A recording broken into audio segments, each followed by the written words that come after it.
Hi friends, माझं नाव शिवम सूर्यकांत युतीकर. माझा रिनीट 2026चा स्कोर 651 आहे विथ ऑल इंडिया रँक 1339. मी प्रॉपर नांदेडचा आहे आणि मी IIBचा 2 इयर क्लासरूम प्रोग्रामचा स्टुडंट आहे. माझे वडील प्रतिभा निकेतन कॉलेजमध्ये सिनियर क्लर्क आहेत आणि आई हाऊसवाईफ आहे. त्यामुळे स्टडीचं वातावरण घरात पहिलेपासूनच होतं आणि मी लहानपणी ठरवलं होतं की मला डॉक्टर बनायचं आहे. त्यात माझी मोठी बहीण शिवानी युतीकर, जी की डॉक्टर आहे, ती IIBमधूनच पासआउट आहे आणि त्यामुळे माझा इंटरेस्ट थोडा IIBकडे वळला आणि म्हणूनच ऑब्व्हियसली मी नीटसाठी IIBमध्ये ॲडमिशन घेतली. IIBमध्ये खूप साऱ्या फॅसिलिटीज आहेत, पण मला स्टडी हॉल आणि 1-to-1 मेंटरशिपचा खूप फायदा झाला. आमचा जेव्हा पूर्ण सिलेबस संपला होता तेव्हा आम्हाला पर्सनलाइज कॅबिन दिल्या होत्या आणि सोबत 1-to-1 मेंटरशिप आणि इन्स्टंट डाऊन सॉल्विंगसाठी सर होते. त्यामुळे माझा स्कोर खूप बूस्ट झाला. माझ्या नीट जर्नीमध्ये सगळ्यात मोठं चॅलेंज होते जम्बो टेस्टमध्ये स्कोर करणं, कारण इनिशियली माझ्या जम्बो टेस्टमध्ये स्कोर येत नव्हता. IIBमध्ये वीकली टेस्ट ही थोड्या टॉपिकवर असते, म्हणजे ज्या वीकमध्ये तेवढा पोर्शन कवर्ड असतो त्याच्यावर त्या टेस्टमध्ये मला मार्क खूप चांगले येत होते. पण जेव्हा 2-3 महिन्याचा सिलेबस किंवा एका महिन्याचा सिलेबस कंपाईल करून जेव्हा तिने टेस्ट घेत होते तेव्हा माझा स्कोर डाऊन होत होता. मी सरसोबत त्याबद्दल कन्सल्ट केलं.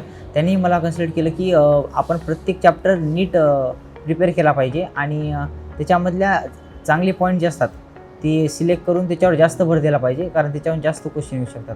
आणि मी सरसोबत कन्सल्ट केल्यानंतर माझा जम्बोमध्ये स्कोर वाढला. 11th माझी मोठी चूक म्हणजे मी बायोला निग्लेक्ट केलं होतं. मला वाटलं होतं बायो होऊनच जाते, आपण शेवटी वाचून बायो होऊन जाईल.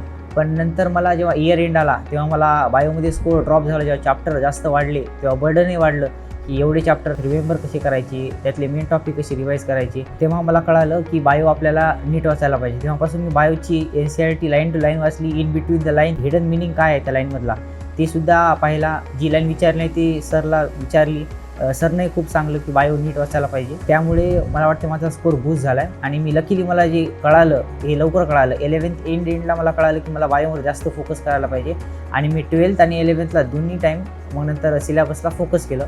त्यामुळे माझा स्कोर वाढला आणि नीटमध्ये यावेळेस मला 360 पैकी 355 मार्क्स बायोमध्ये. शॉर्टमध्ये जर माझ्या सक्सेस सिक्रेट सांगायचं असेल तर ते 3 शब्द: पेशन्स, कन्सिस्टन्सी आणि हार्डवर्क. रिनीट झाल्यामुळे मला वापस एकदा नीट द्यायची तर माझी तयारी नाही, पण जर हायपोथेटिकली जर नीट द्यावी लागली मला तर मी माझ्या वीक एरियाज जसे की काही चॅप्टर त्यांची NCERTमध्ये रीड करायची राहिली होती तर ती मी एकदा वाचून घेईन. आणि जे टाईम मॅनेजमेंट होतं माझं तसं खूप काम केलं त्याच्यावर, पण थोडंसं मिसबॅलन्स झाल्यामुळं मला त्या दिवशी टाईम थोडा पुरला नाही, पण मी त्याच्यावर जास्त वर्क करत. माझ्या रिनीट 2026चा score 651 with all India rank 1339 च्या बेसिसवर मला चांगल्या एम्सच्या कॉलेजमध्ये ॲडमिशन भेटेल आणि हे माझं ड्रीम होतं जे की आता सत्यात आहे.